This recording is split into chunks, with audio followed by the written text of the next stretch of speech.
Les éléphants de Côte d'Ivoire ont battu les aigles du Mali au stade de la paix de Bouaké aujourd'hui sur le score de 3-1. Un match comptant pour les éliminatoires du mondial 2018 en Russie.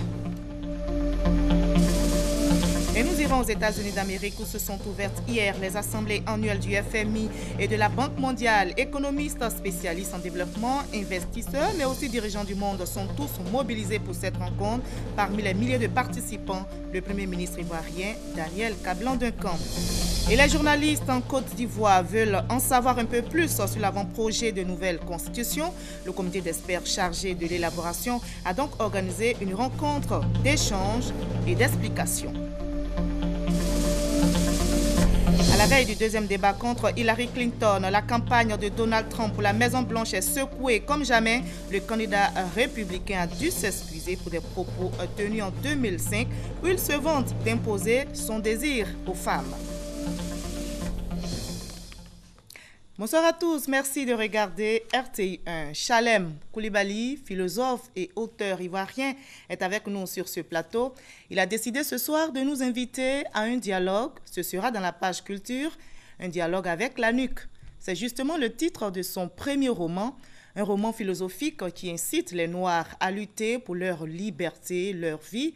Et Chalem Koulibaly invite les Noirs à retourner aux sources, aux fondamentaux culturels. Bref, à reprendre leur histoire en main. Mais pourquoi doivent-ils le faire et comment? Notre invité nous répondra dans quelques instants.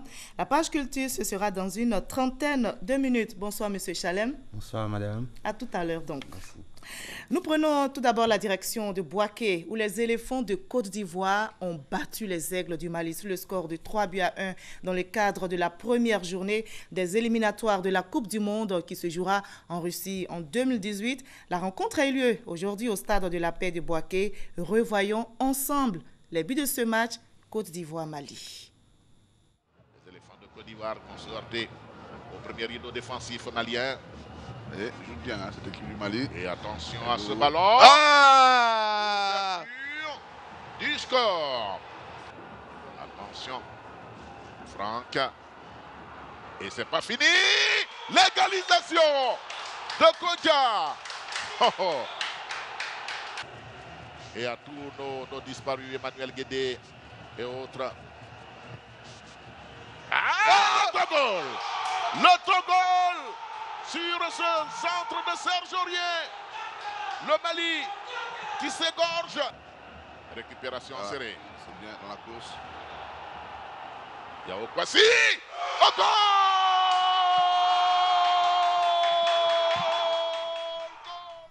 Et cette victoire des éléphants de Côte d'Ivoire a été célébrée aussi à Gagnoa, où la première dame, Dominique Ouattara, a fait le déplacement hier pour rendre hommage à deux autres sportifs qui ont porté haut le drapeau ivoirien à Rio, au Brésil. Ruth Gbagbi, médaillée de bronze, et Cissé Cheikh Salah, médaillée d'or. La première dame ne s'est pas arrêtée seulement à Gagnoa, elle s'est aussi rendue dans le village de Kpakbekou, village natal de Ruth Gbagbi, un village fier de sa championne, nous disent Mahama Traoré et Abiba Dambélé Saoui.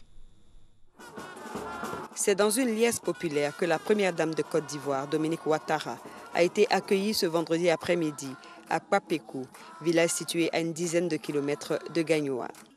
Village dont est originaire sa filleule Ruth Gbagbi, médaillée de bronze aux Jeux olympiques de Rio. Fort de cet exploit, Ruth a été reçue dans la pure tradition bété avec le djezé.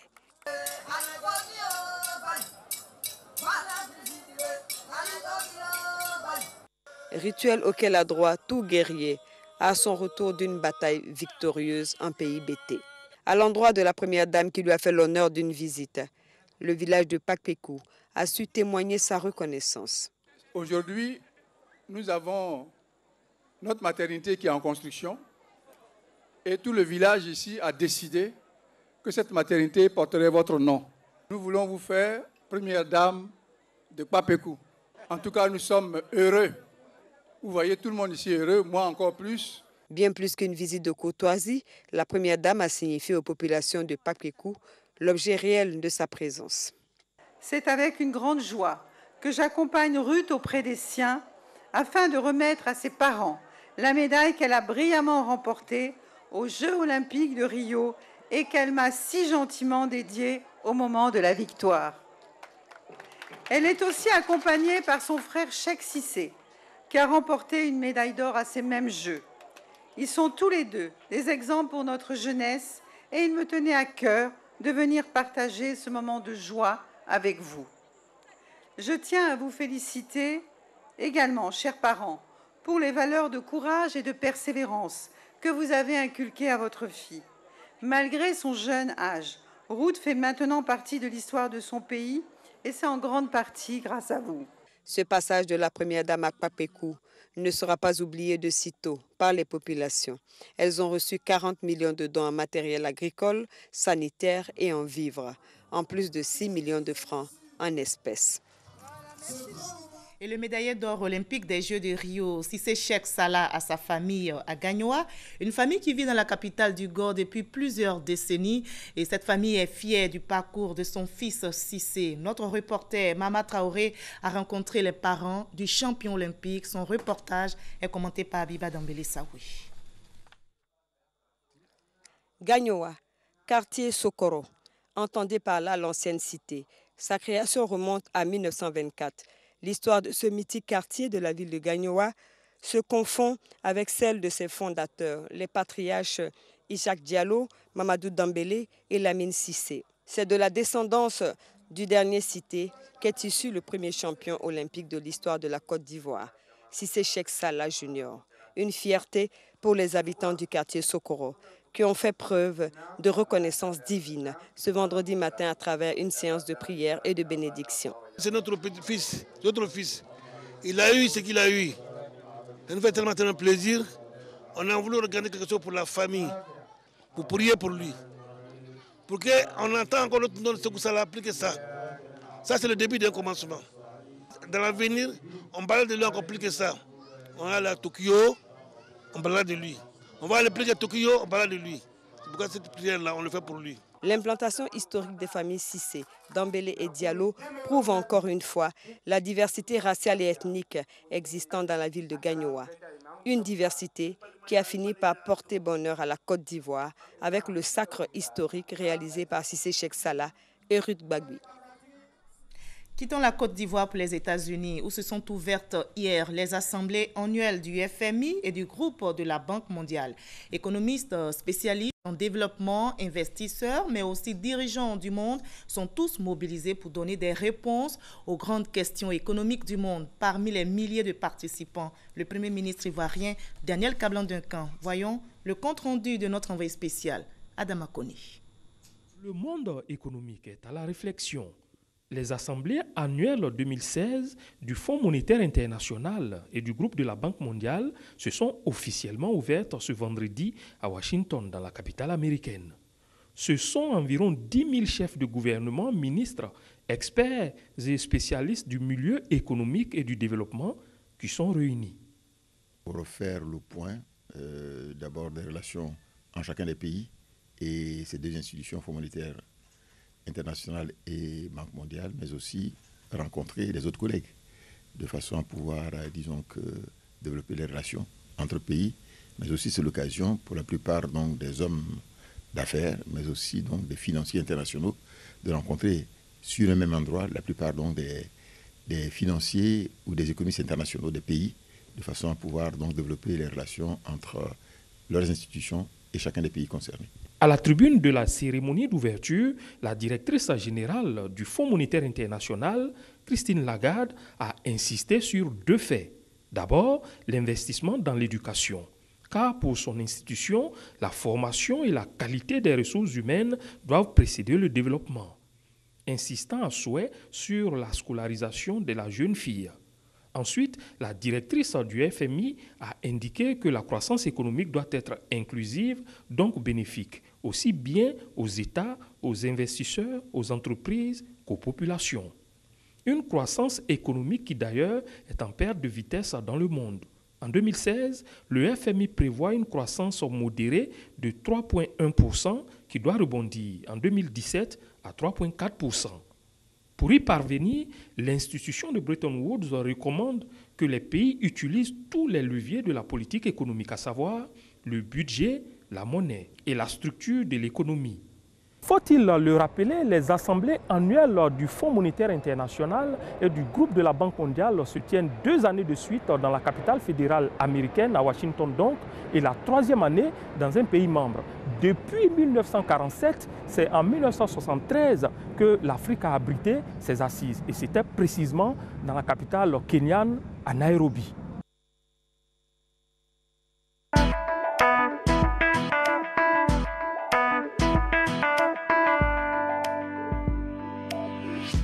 On en arrive à la 3e République en question. L'actualité politique en Côte d'Ivoire étant bien sûr dominée par l'avant-projet de nouvelle constitution.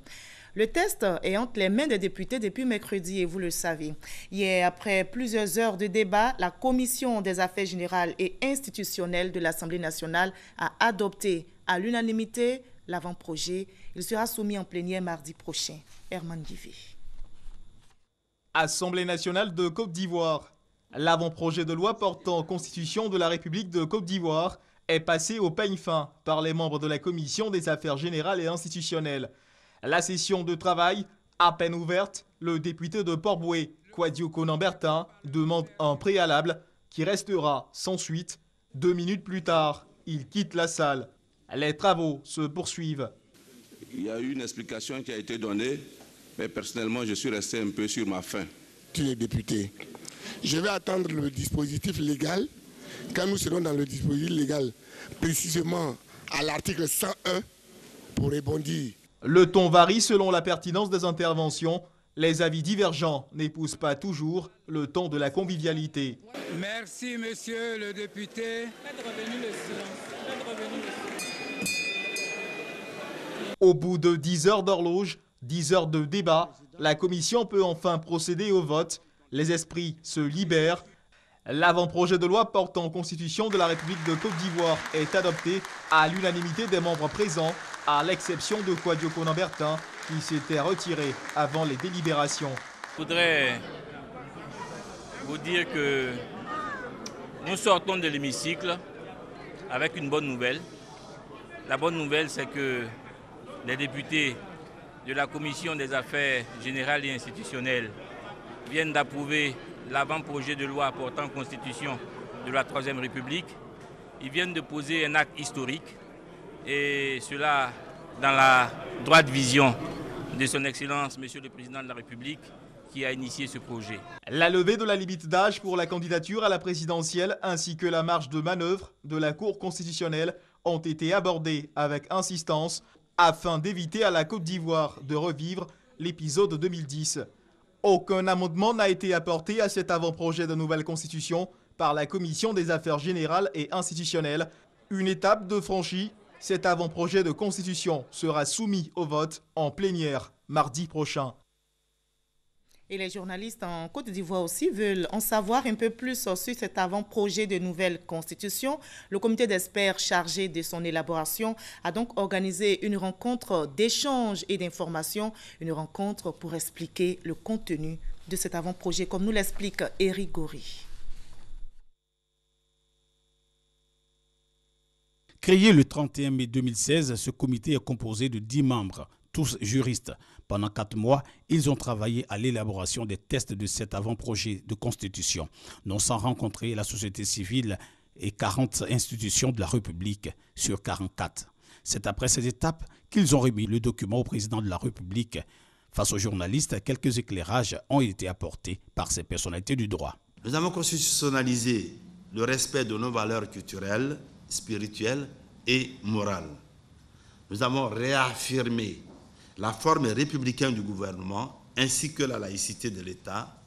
Nous avons également réaffirmé notre attachement à tous les engagements internationaux relatifs aux droits de l'homme et aux libertés publiques et auxquels la Côte d'Ivoire a souscrit. La Constitution condamne de façon univoque, donc sans équivoque, tout mode d'accession et de maintien au pouvoir sans le droit, sans la démocratie. Cet avant-projet de constitution, au dire des membres du comité d'experts, est impersonnel, moderne et durable dans le temps. Il préserve les ressources naturelles de la Côte d'Ivoire et mieux, tout le patrimoine ivoirien. La Constitution établit un distinguo entre le domaine urbain et le domaine rural. Ce qui est visé, c'est bien le domaine rural. De sorte que si la Constitution est promulguée demain, celui qui achète un terrain villageois et qui est de nationalité étrangère, il ne faut pas qu'il soit surpris que la vente sera nulle et de nul effet. L'avant-projet de constitution est composé de 184 articles et 50 chapitres. Prévoit entre autres un président de la République, un vice-président de la République, un premier ministre, chef du gouvernement et la création du Sénat. Les partis membres de l'Alliance des forces démocratiques ont marché aujourd'hui pour dire non à la nouvelle constitution. Ils avaient à leur tête le président du FPI pour Pascal Affi-N'Guessan. Cette nouvelle constitution en voie d'élaboration n'est pas consensuelle. Hamza Diaby pour le témoignage. Prévu pour 9h ce samedi, c'est finalement à midi qu'a eu lieu la marche de l'AFD, l'Alliance des forces démocratiques. Une trentaine de minutes de marche suivie d'un meeting tenu sous l'échangeur d'Adjamé Liberté pour dire non à la nouvelle constitution. Ce n'est pas une constitution pour la Côte d'Ivoire, ce n'est pas une constitution pour la démocratie, ce n'est pas une constitution pour l'unité nationale, ce n'est pas une constitution pour le progrès économique et social de la Côte d'Ivoire. Notre objectif, c'est bien montrer à M. Alassane Ouattara qu'il n'a pas atteint son objectif de mobiliser l'ensemble des Ivoiriens autour de cette constitution, qu'il faut qu'il révise sa position, qu'il fasse en sorte que nous ayons une constitution qui rassemble plutôt qu'une constitution qui divise. Le président de l'AFD profite ensuite de l'occasion pour lancer un appel aux parlementaires de l'Assemblée nationale. Qu'ils comprennent qu'ils ont une lourde responsabilité vis-à-vis de l'avenir du pays, vis-à-vis de l'histoire de la Côte d'Ivoire. Pour finir, Pascal Affi-N'Guessan demande à ses partisans de rester mobilisés dans le refus de cette nouvelle constitution en attendant de recevoir d'autres mots d'ordre. Nous refermons la page consacrée à la Troisième République en question. Je vous conduis maintenant à Genève, en Suisse, d'où revient la ministre de la Solidarité et de l'Indemnisation des victimes. Mariatou Koné y était pour la 67e session du comité exécutif du Haut Commissariat des Nations Unies pour les réfugiés. Là-bas, elle a fait un plaidoyer pour plus d'appui technique et financier afin de garantir la réinsertion socio-économique et professionnelle des réfugiés dès leur retour au pays. Sylvie Touré. Conflits armés, chômage et pauvreté ont fait plus de 65 millions de réfugiés à travers le monde, selon le Haut Commissariat des Nations Unies pour les réfugiés. En Côte d'Ivoire, 30 000 sur 300 000 personnes au lendemain de la crise post-électorale restent encore en exil, à en croire les chiffres du ministère de la Solidarité chargé de la question. Les efforts déployés par le pays en faveur du retour des réfugiés ont convaincu le comité exécutif du HCR qui a fait de la ministre Mariatou Koné une invitée exceptionnelle à la 67e session du comité exécutif du HCR à Genève en Suisse. Dans son plaidoyer, elle a sollicité un appui auprès des partenaires au développement et institutions internationales pour la réinsertion socio-économique et professionnelle des réfugiés. Dans le cadre de la stratégie nationale de la réconciliation et de la cohésion sociale, il est indiqué que 12 éléments sont très importants pour les Ivoiriens pour faciliter la réconciliation nationale. Au titre de ces éléments, il y a la question donc des réfugiés. Et le travail holistique se fait de la manière suivante. Nous rencontrons les autres ministères et chaque problème des réfugiés est pris en compte dans ce cadre général. Aux côtés de la ministre Mariatou Koné, le ministre Albert Mabrit-Touakeus, chef de délégation à la 67e session du comité exécutif du HCR. Le ministre a appuyé le plaidoyer de sa collègue pour régler durablement la question des réfugiés. Les besoins sont immenses, ça pèse sur les budgets, ça pèse aussi sur les communautés d'accueil. Nous sollicitons donc l'accompagnement de la communauté internationale en termes logistiques, en termes financiers, pour nous permettre de finir le processus. Ghana, Libéria, Togo, de nombreuses missions ont été conduites dans les pays d'accueil de réfugiés en vue de faciliter leur retour et leur insertion systématique. En marge des travaux, la ministre Mariatou Koné a été reçue par le patron du HCR, occasion pour elle d'intensifier son plaidoyer. L'autonomisation de la femme, une des préoccupations majeures du gouvernement ivoirien. Cela passe par la formation. L'État veut donc relever le taux d'alphabétisation des femmes. L'objectif est clair, donner aux femmes analphabètes une chance de s'insérer dans le tissu social. L'État a donc trouvé une parade, les IFEF. Voyons le dossier de Sylvie Touré. Il prépare un anniversaire. Mais que mettre pour rendre son homme heureux? Premier magasin visité et coup de cœur.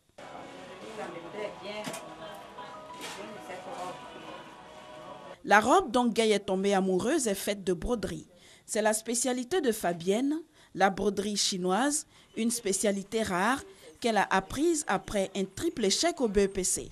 Éjectée du système classique, Fabienne trouve le déclic ailleurs, dans une IFEF, institution de formation et d'éducation de la femme. Elle y passera 3 années. La première année, quand je suis entrée à l'IFEF, je suis tombée sur... on nous a mis en tronc commun. On faisait en même temps la couture, la broderie et le crochet. Et à partir de la 2e année, on devait se spécialiser. Après sa formation, Fabienne a vécu d'abord sa nouvelle passion chez elle à la maison. Ensuite, avec les religieuses de son église à Yopougon.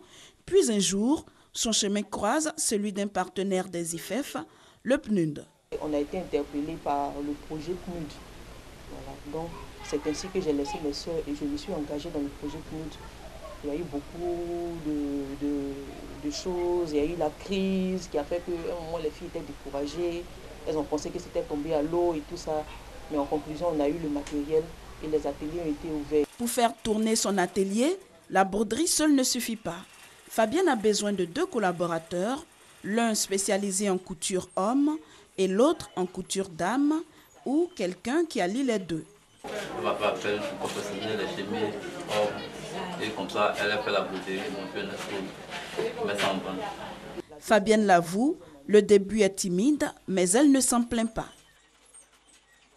Si Fabienne vient de s'installer, ce n'est pas le cas pour Massandje, 9 ans qu'elle est à son propre compte. Mais ne s'en plaint pas du tout, surtout qu'elle croule sous le poids des commandes dans cette rentrée des classes. Comme la rentrée scolaire, nous n'attendons pas que les commandes. Nous confectionnons avant la rentrée. Bon, nous avons pu confectionner au moins 350 tenues avant la rentrée que nous avons pu faire évacuer vers les commerçants en prix d'en gros et vers les écoles. Déscolarisée depuis la classe de CM2, Massandje est maintenant une couturière confirmée. Après 3 années passées à l'IFEF mairie de Yopougon, elle a bénéficié de plusieurs modules de formation qui l'aident aujourd'hui dans son entreprise. Nous avons fait une formation de gestion coopérative et gestion, comment gérer le magasin, comment se faire un bénéfice à soi-même, qu'est-ce qu'il faut garder, tout ça on nous a appris. Mariée et mère de 2 enfants, Massandje a reçu un appui des partenaires pour s'installer. Elle a embauché 3 personnes en plus de son mari commerçant, mais qui est brodeur à ses heures perdues. Aujourd'hui à la tête de Adiza Confection, atelier du prénom de sa fille, Massandje ne regrette pas de s'être concentrée sur sa formation. Quand vous voulez aller à l'IFEF, allez avec le cœur. Aujourd'hui, même elles ont plus de chance. C'est qu'on peut être en train d'apprendre et avoir de l'argent. Les filles déscolarisées et analphabètes, voilà 2 cibles privilégiées des IFEF. On en dénombre 117, reparties sur le territoire national. Leur but, recueillir les filles hors du système conventionnel et leur donner une nouvelle chance, la chance de les rendre autonomes. Dans la vision de Madame la ministre, elle dit chaque femme doit être autonome. L'autonomisation, c'est d'abord l'alphabétisation. Vous êtes d'avis avec moi. Ensuite, le renforcement des capacités managériales de toutes ces organisations féminines que nous voyons ça et là dans le pays. Pour l'année scolaire 2015-2016, ce sont près de 42 200 femmes qui ont été formées dans les IFEF à travers le pays. Nous avons encadré dans ce cadre 8 414 auditrices.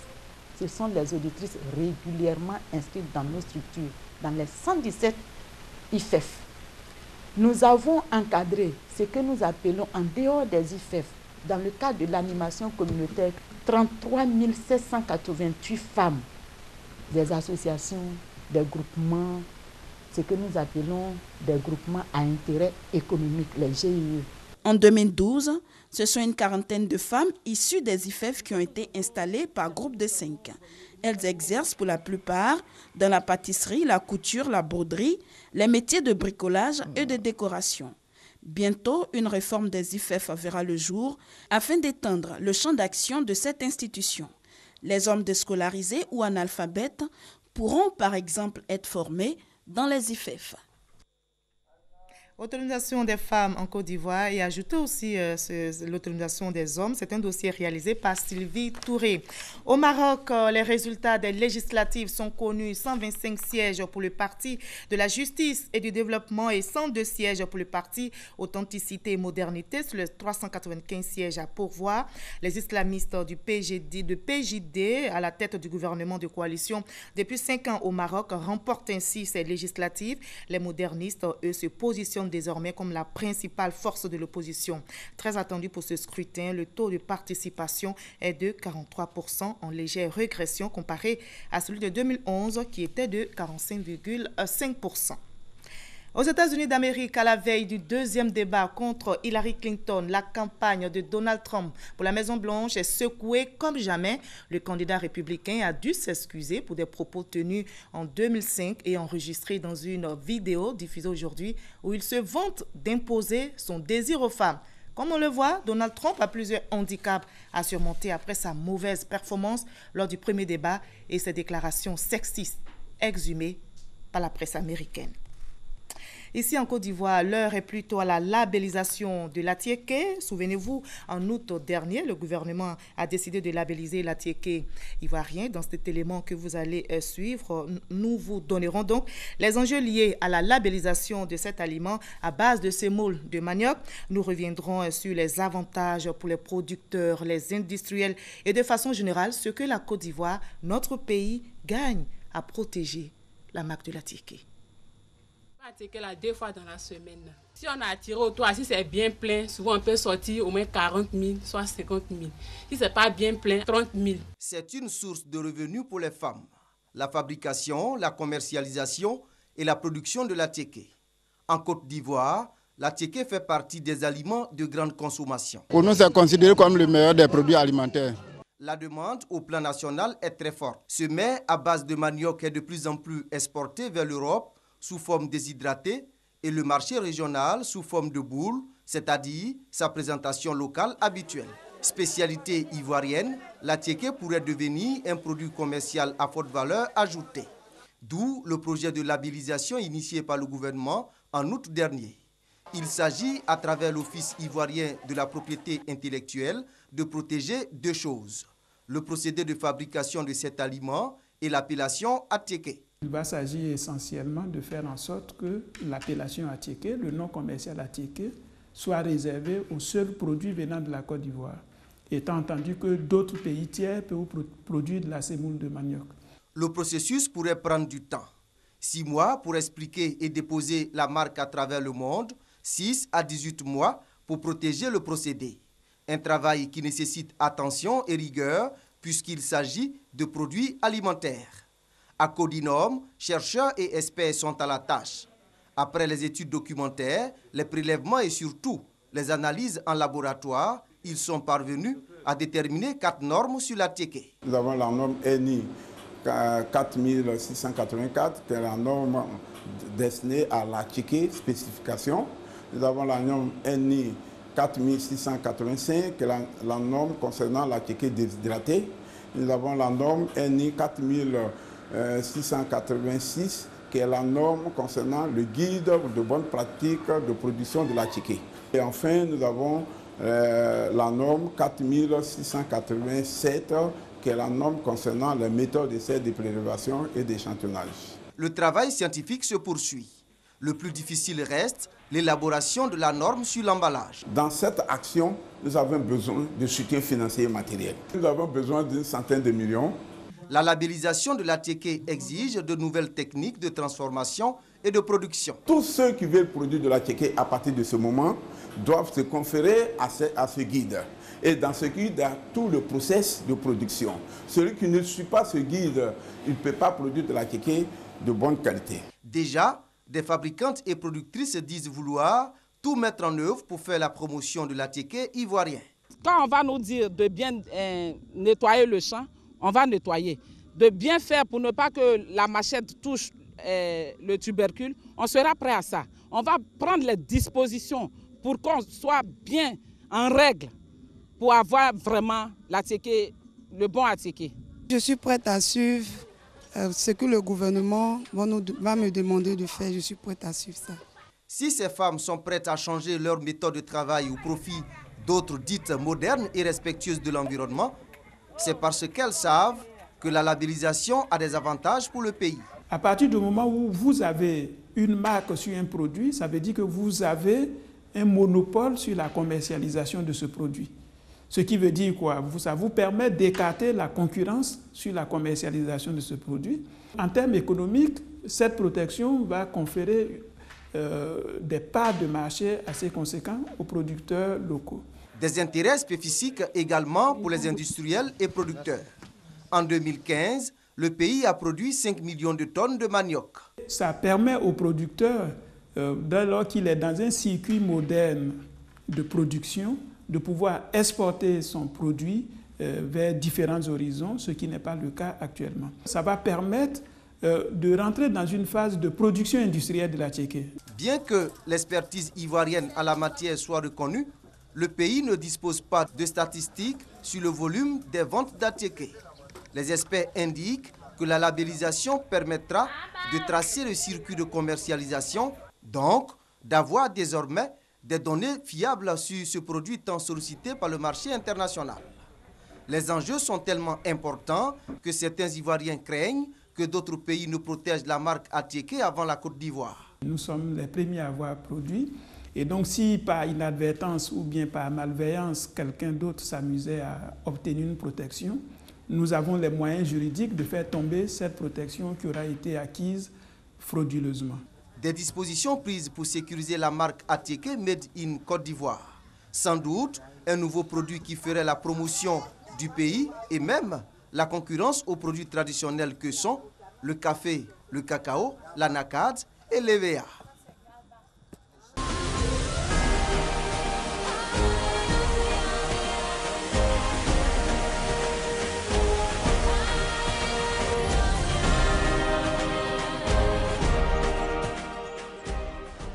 Bienvenue dans la page culture.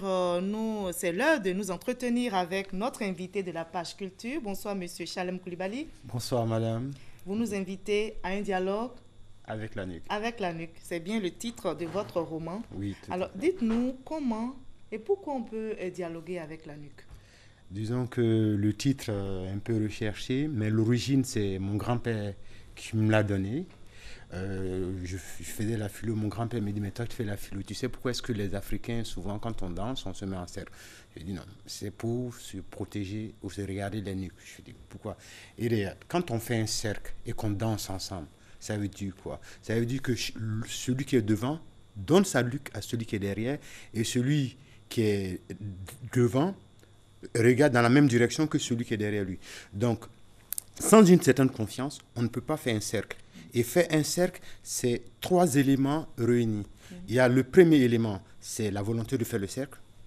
Deuxième, le fait même de danser ensemble, c'est une action. Et cette action-là fait que vous pouvez aller dans la même direction. Mais attention, la nuque aussi, dialogue avec la nuque a une autre métaphore qui est la suivante. Nous avons, pour chacun de nous, nous avons une nuque. Mais cette nuque représente le passé. Dans le roman, ça représente le passé. Un passé qui doit être à chaque moment scruté. Nous devrons regarder dans notre passé les éléments de faille, les éléments structurants ce passé. Mais ce passé ne peut pas simplement être analysé. Il faut qu'il soit dynamique. Il faut qu'il ait une interprétation de ce passé. Donc, le visage et la nuque vont ensemble.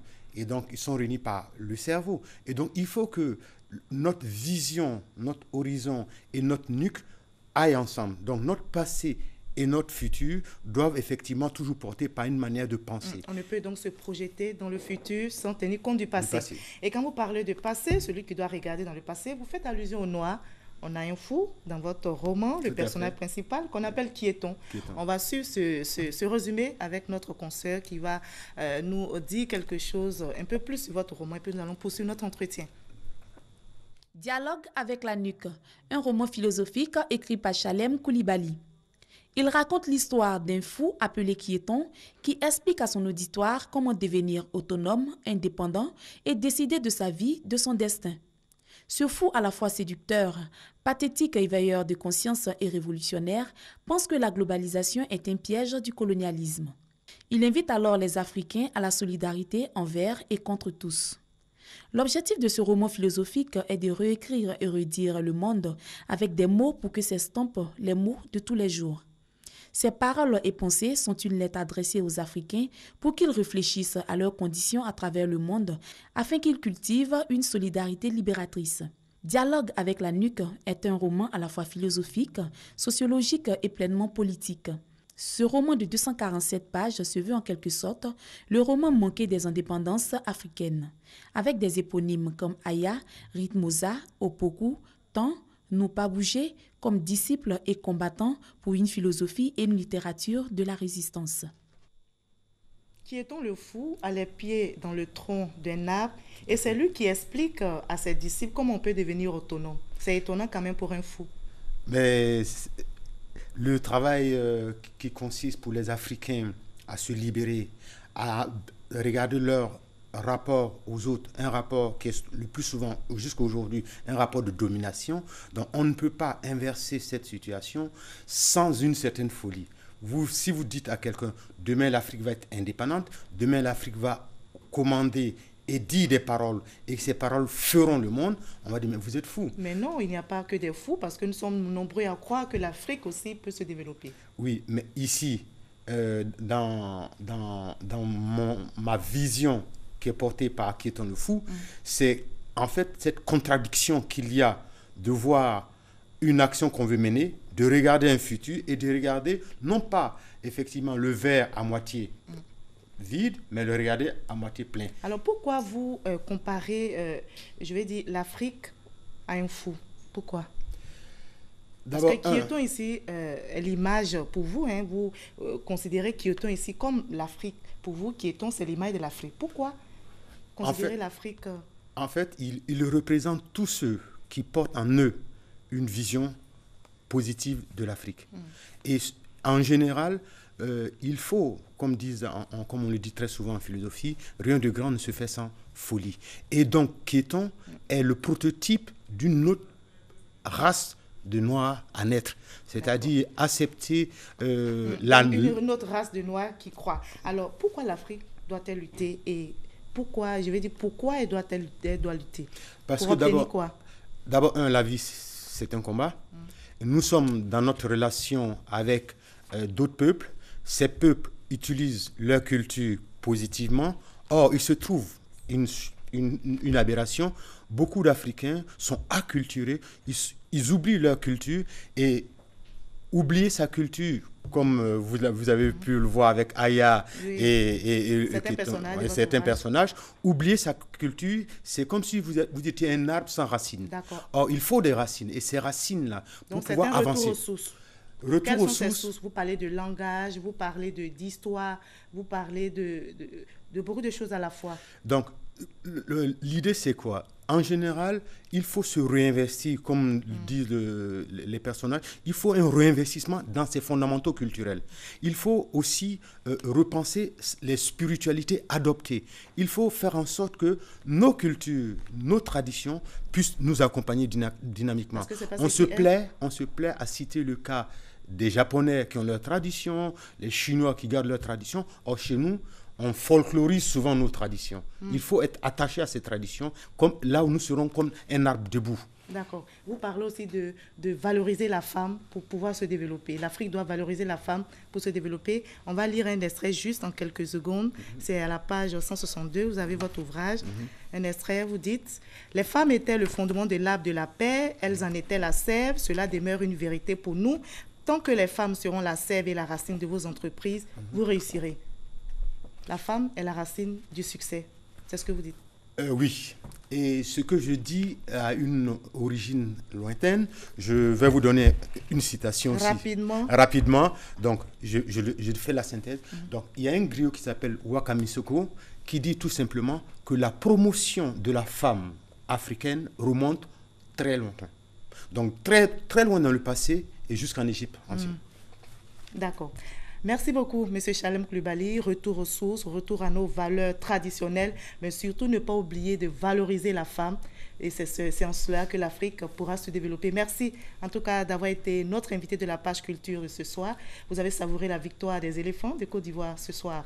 Oui, et je suis content que les Ivoiriens aient gagné. Et courage aux Maliens pour la suite aussi.